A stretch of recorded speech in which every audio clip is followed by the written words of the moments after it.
안녕하세요, 여러분. 구단원 두 번째 시간입니다. 지난 시간에 얘기한 대로 이제 드디어 우리 구단원 제목처럼 자랑스러운 한글에 대해서 좀 더 자세하게 알아볼 거예요. 그래서 우리 252쪽부터 한번 공부를 시작해 볼게요. 한글도 수출을 하나요? 라고 되어 있는데요. 우리나라가 여러 가지를 많이 수출하고 있죠. 그렇다면 우리의 자랑스러운 한글도 수출을 할까 궁금하지 않나요? 여기에 관련된 뉴스를 한번 살펴보도록 할게요. 인도네시아의 소수민족 찌아찌아족이 한글을 표기법으로 채택한 지 10년이 지났습니다. 열악한 환경임에도 한글 교육이 끊기지 않고 확대되고 있다고 하는데요. 한글날을 앞두고 성혜미 자카르타 특파원이 현지를 다녀왔습니다. 1만 7천여 개 섬으로 이뤄진 인도네시아. 다민족이 살다 보니 쓰는 언어도 700개가 넘었지만 소수민족 언어부터 차례로 사라지고 있습니다. 부톤섬에 사는 찌아찌아족 역시 평소에는 공용 인도네시아어를 씁니다. 다만 10년 전부터 한글을 표기법으로 채택해 찌아찌아어 사멸을 막았습니다. 초등학생들이 한글 교재로 주일에 찌아찌아어를 교양 과목 배우듯이 익히는 겁니다. 안녕하세요가 인이어로는 아빠 까바르이지만 찌아찌아 말로는 마엠빠의 을렐레입니다. 지난 10년간 정덕영 선생님과 함께 찌아찌아어를 배운 학생은 1000명이 넘습니다. 일주일에 1시간이지만 한 학년 동안 꾸준히 배우면 한글로 읽고 쓸 수 있습니다.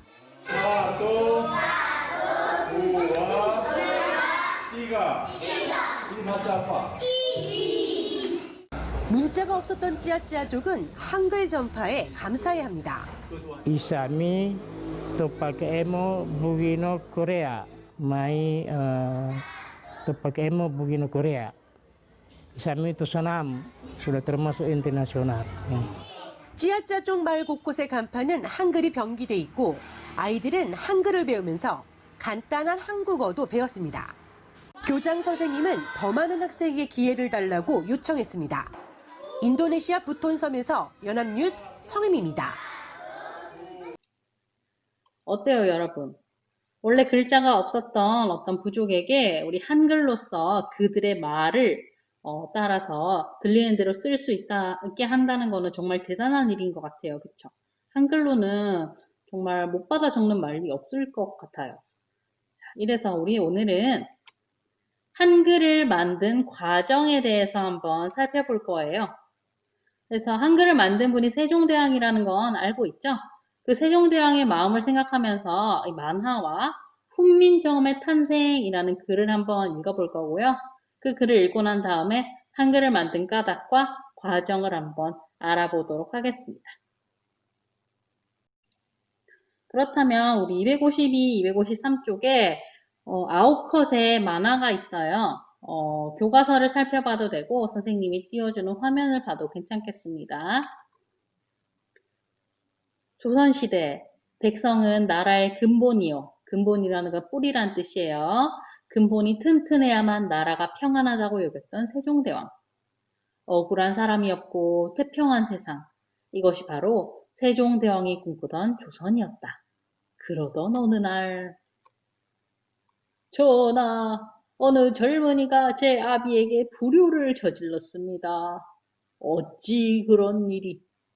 여봐라, 효자 효녀들의 이야기를 백성에게 알려 효행을 깨우치게 하라. 여기 뭐라고 적힌 거야? 한자로 쓰여있으니 앞만 봐도 모르겠군. 자기 그림이라도 봐야지. 헤이, 그거 읽다가 해 넘어가겠어. 임금님께서 농사 잘 지으라고 책을 만드셨다는데 봤는가? 글을 읽지 못하니 무슨 소용이람? 백성을 가르치고자 펴낸 책들이 제구실을 못하는구나. 자네 돌쇠 소식 들었는가? 아니 글을 몰라 억울한 일을 당하는 사람이 어디 한둘인가? 먹고 살기도 바쁜데 언제 글을 배우겠나? 자, 이렇게 9컷의 만화를 보았습니다. 어떤 일들이 있었어요? 세종대왕이 백성들을 위해서 책을 내거나 뭔가 가르침을 주려고 했지만 백성들이 글자를 몰랐기 때문에 배울 수가 없었어요. 그래서 뭐 농사를 잘 지으라고 준 책도 읽을 수 없었고 또 글을 몰라 억울한 일을 당한 적도 많았고 그러다 보니 이 마지막 화처럼 이 밤에도 아주 늦은 밤인 것 같죠? 밤에도 이제 세종대왕이 아주 생각을 많이 하면서 연구를 하고 있는 듯한 모습이 보여요. 아마 아주 고민이 많으셨을 것 같아요. 자, 그럼 세종대왕은 어떤 고민을 했을까요? 무엇을 고민했을까요? 네, 바로 백성이 문자를 알지 못해서 어려움을 겪는 것에 대해 아마 안타깝게 생각했을 거예요. 한 나라의 왕으로서 백성들이 잘못되는 게 참 안타까웠겠죠. 또 백성의 삶에 도움이 되는 일을 하고 싶으셨을 것 같고요. 또 백성들이 글을 모르니까 글을 가르쳐 주긴 가르쳐 줘야 되는데 농사 짓느라 시간이 없잖아요. 그쵸? 그래서 뭔가 좀 쉬운 문자를 만들어 줬으면 좋겠다라는 생각을 하셨을 것 같아요. 그렇다면 우리 254쪽부터 256쪽의 훈민정음의 탄생이라는 글을 읽어보면서 어떻게 이 훈민정음, 한글이 만들어지게 되었는지 살펴보도록 합시다. 훈민정음의 탄생 이은서. 명나라에 가는 사신들이 있거든 말소리 연구에 대한 책을 구해오도록 하라. 전하, 말소리 연구에 관한 책은 무슨 이유로 구해오라 하시나이까? 허허, 그저 궁금해서 그런 것뿐이요. 과인이 관심을 둔 학문이 어디 한두 가지요. 나라가 안정을 되찾자 세종은 새로운 문자를 만드는 일에 온 힘을 기울였습니다. 가장 먼저 한 일은 구해온 책을 읽는 것이었습니다. 신하들은 세종이 새 문자를 만들고 있는 줄은 꿈에도 생각하지 못했습니다. 세종은 평소에도 워낙 많은 책을 읽는 터라 누구의 의심도 받지 않았습니다. 세종 또한 새 문자를 만드는 일을 철저히 비밀에 붙였습니다. 신하들 중에는 중국의 문자인 한자를 쓰는데 자부심을 느끼는 이가 많아 그들이 새 문자를 만들고 있다는 사실을 알았다가는 벌떼처럼 들고 일어날 게 뻔했기 때문입니다. 하지만 세종에게는 시간이 그리 많지 않았습니다. 왜 이렇게 방안이 어두운가? 서둘러 방을 환히 밝혀라. 전하! 어이가 바닥에 납작 엎드려 울먹였습니다. 불을 밝히지 않고 무엇을 하고 있느냐? 전하, 방이 어두운 게 아니오라. 전하의 눈이 점점 어두워지는 것이옵니다. 뭐라? 어이의 말에 세종은 하늘이 무너지는 것만 같았습니다. 지금도 온 세상이 눈을 감은 듯 캄캄한데 조만간 영영 시력을 잃을지도 몰랐습니다. 세종은 대낮에도 깜깜한 어둠 속에 있는 것 같은 날들이 하루하루 늘어갔지만 식사를 하거나 휴식을 취할 때조차 늘 문자를 생각했습니다. 글은 말과 같아야 한다. 글로는 천이라고 하고 말로는 하늘이라고 하면 안 된다. 쉽고 단순한 문자이지만 그 안에 담긴 의미는 세상 어떤 것보다 깊어야 한다. 이 우주 만물에는 하늘과 땅이 있고 그 가운데 사람이 있다. 이 원리를 바탕으로 문자를 만들면 어떨까? 또 사람이 말소리를 내는 기관을 본떠 문자를 만드는 것도 좋을 것이다. 오랜 시간을 묵묵히 연구한 끝에 세종은 훈민정음 28자를 완성했습니다. 그 뒤 훈민정음은 백성들 사이에 퍼져나갔습니다. 이제는 글을 읽지 못해 억울한 일을 당하는 사람이 줄었습니다. 한자를 배울 기회조차 적었던 여자들도 훈민정음을 익혀 책을 읽거나 편지를 썼습니다. 훈민정음은 그야말로 세종이 백성들에게 준 가장 큰 선물이었습니다. 자, 훈민정음의 탄생을 잘 읽어보았는지 내용을 한번 확인해 볼게요. 자, 첫 번째로 세종대왕이 말소리를 연구한 책을 구해오라고 한 까닭은 무엇입니까? 다른 책들도 많은데 왜 말소리를 연구한 책을 구해오라고 했나요? 네, 바로 새로운 문자를 만드는데 자료로 쓰기 위해서, 참고하기 위해서 이런 책들을 구해오라고 했습니다.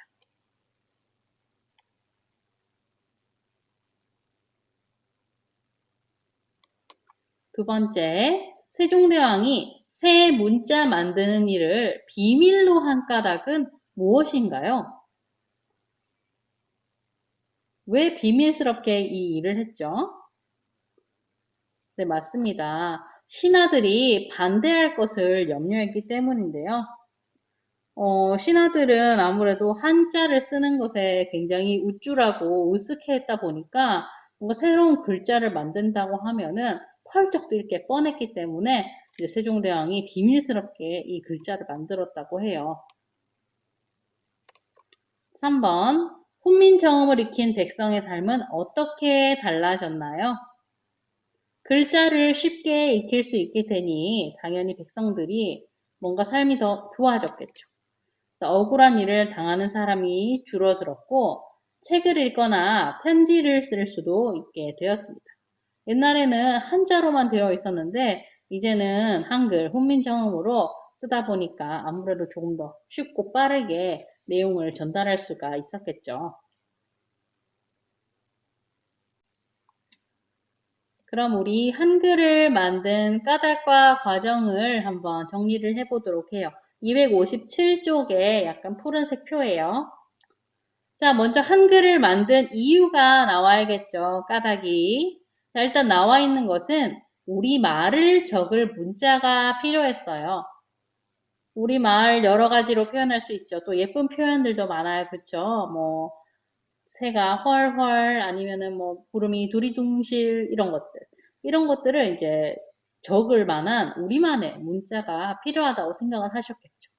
그리고 누구를 위해서 문자를 만들려고 하셨나요? 네, 그렇죠. 바로 백성을 위해서죠. 그래서 글을 읽지 못해 억울한 일을 당하는 백성이 많은 것을 보았기 때문에 그거를 이제는 막기 위해 문자가 필요하다고 생각을 하셨던 것 같아요. 선생님과 함께 257쪽을 한번 정리를 해보세요. 자, 이런 까닭으로 이제 세종대왕이 문자를 연구하기 시작하는데요. 먼저 말소리를 연구한 책을 구해 읽으면서 문자를 연구했고요. 문자 연구하는 것을 방방곡곡 떠들지 않고 신하들의 반대를 피해서 비밀스럽게 새 문자를 만들었습니다. 왕이 하는 일인데 그냥 하면 안 되나요? 라고 생각할 수 있겠지만 조선시대는 왕의 힘만으로 모든 것을 다 결정하는 그런 시대는 아니었어요. 신하들의 이제 동의도 좀 있어야 되고 그랬기 때문에 아마 그냥 당당하게 나 이걸 만들겠습니다 라고 하기에는 조금 이제 조건이 좋지 않았던 것 같아요. 게다가 그때는 중국의 힘이 또 셌기 때문에 중국의 눈치를 보는 신하들도 조금 있었을 것 같고요. 다음으로 넘어가겠습니다. 혹시 덜 적은 친구들은 잠깐 영상을 멈추고 마저 적도록 하세요. 자, 세종대왕은 점점 눈이 나빠졌어요. 불을 켜라고 했지만 사실은 그게 어두워서가 아니라 눈이 나빠졌던 거죠. 하지만 그럼에도 불구하고 계속 연구를 했고 결국 훈민정음 28자를 완성하게 되었습니다. 정말 역사적으로 대단한 일이라고 할 수가 있어요. 자, 이렇게 훈민정음을 완성하고 백성들에게 알렸더니 억울한 일을 당하는 사람이 줄었고 한글로 책을 읽거나 편지를 쓰는 사람도 늘어나게 되었습니다. 정말 다행인 일이죠. 만약에 이때 한글이 개발되지 못했다면 우리는 지금 어떤 글자를 쓰고 있었을까요? 한자를 쓰고 있었을까요?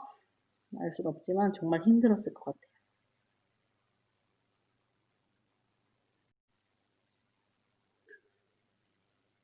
자기가 세종대왕이 되어서 이렇게 좋은 훈민정음을 한번 소개를 해보는 자료를 만들려고 해요. 257쪽 6번에 보면 이렇게 분홍색 칸이 나와 있습니다. 그쵸? 여기에다가 세종대왕이 백성들에게 이 글자에 대해서 소개를 한다라고 생각하고 한번 글을 써보면 좋을 것 같은데요. 선생님은 이렇게 한번 써봤어요. 훈민정음은 우주 만물의 원리를 담은 글자이다. 또 말소리를 내는 기관을 본떠 만들었다. 어떻게 만들었는지 얘기를 좀 해주고요. 그 다음 백성을 사랑하는 마음으로 내가 직접 만들었으니 누구나 배워서 널리 쓰기를 바란다. 이런 이제 마음까지도 얘기를 해주었어요. 또 선생님이 아직 적지 못한 거 있는데 한자는 몇 천자를 써야 되지만 우리 훈민정음은 28글자만 알면 되기 때문에 굉장히 간편하다. 이런 내용을 적어도 참 좋을 것 같죠? 자, 선생님이 얘기한 것, 또 적은 것들을 바탕으로 여러분이 한번 소개글을 적어보도록 합시다.